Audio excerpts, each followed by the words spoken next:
आज मकर संक्रांत आहे। या दिवशी तिळगुळ देऊन तोंड गोड करण्याची परंपरा आहे। मात्र गेल्या 8 दिवसांपासून बेस्ट कर्मचाऱ्यांचा संप सुरूच आहे। या संपातून तोडगा निघत नसल्याने बेस्ट कर्मचाऱ्यांच्या पत्नींनी कडुलिंबाची पानं वाटत कडू संक्रांत साजरी केली आहे।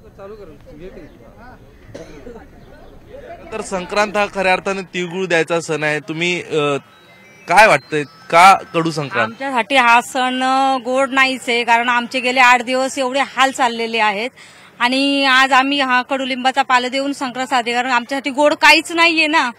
संक्रांत साजरी करण्यासाठी तिळगुळ वाटतात, पण आमच्याकडे गोड बातमी पण नाही आणि आमचे काय करण्याचं ते काय मनावर पण घेत नाही।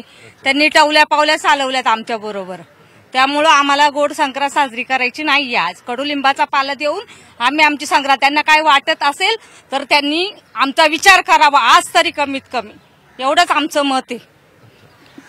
शाळेत तू शाळेत जाते?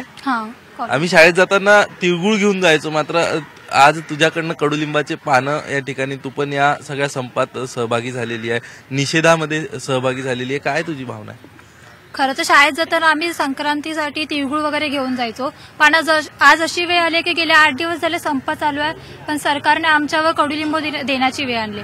निदान अशी आशा आहे की आजच्या दिवशी तरी सरकार काहीतरी गोड बातमी देईल आणि आम्ही तिळगुळ देऊन समारंभ साजरा करू। गोड बातमी आज सरकार देईल अशी अपेक्षा आहे, कारण बैठक मंत्रालयामध्ये पार पडली आहे आणि 3 वाजता न्यायालयामध्ये सुनावणी असणार आहे। हो, आशा आहे आज तरी गोड बातमी त्यांनी द्यावी। आज जर गोड बातमी आली तर संध्याकाळी गोड संक्रांत होईल? हो, पोळ्या बनवणार, आम्ही पुरणपोळ्या बनवणार। आम्ही आमच्या मुलाबाळांना का म्हणजे संक्रांतीच्या दिवशी पण आम्ही सण साजरी करू शकत नाही। आज मुलांना आम्ही पुरणपोळीचं आमच्याकडे प्रत्येक वेळेस हे असतं, पण आज आम्ही ते पण करू शकत नाही मुलांसाठी। एवढी वाईट वेळ आमच्यावर प्रशासनाने आणलेली आहे, एवढी वाईट वेळ कुणावरही आणू नये असे आमचं मत आहे सगळ्यांचं। आजचा सण आम्ही पुरणपोळ्या वगैरे करून साजरा करतो, पण आज आम्ही कडुलिंब हा देऊन सगळा सण साजरा करत आहे।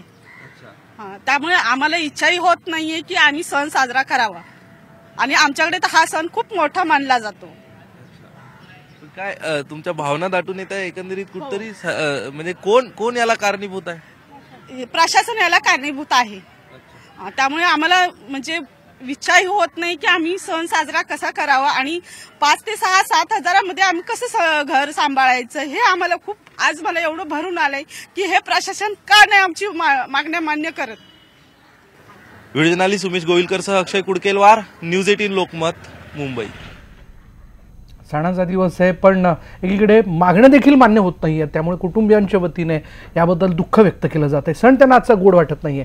पुढे पाहूयात, कॉम्रेड गोविंद पानसरे हत्या प्रकरणातला संशयित आरोपी अमित देगवेकरला आज कोल्हापूरच्या न्यायालयात हजर करण्यात आलं। न्यायालयाने अमित देगवेकरला 23 जानेवारीपर्यंत पोलीस कोठडी दिली आहे। या दरम्यान आरोपीला पोलीस कोठडी दरम्यान वकिलांना दररोज संध्याकाळी 5 ते 6 या वेळेत भेटण्याची परवानगी देण्यात आली आहे। पानसरे हत्या प्रकरणातील अमित देगवेकर हा 8वा संशयित आरोपी आहे। देगवेकर हा सिंधुदुर्ग जिल्ह्यातील कळणे गावचा रहिवासी आहे। बेळगावातल्या फायरिंग प्रशिक्षणावेळी अमित घटनास्थळी उपस्थित असल्याचा संशय पोलिसांना आहे।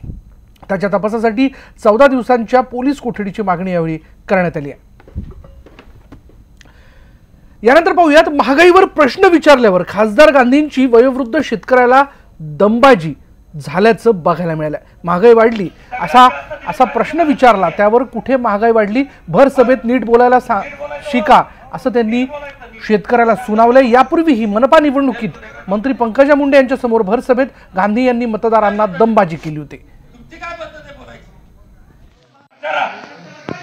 सगळ्यात जास्त दिलीप गांधीने मदत केली आहे, मग नीट बोलायचं, हो नीट बोलायचं, नीट शांतपणे बोला।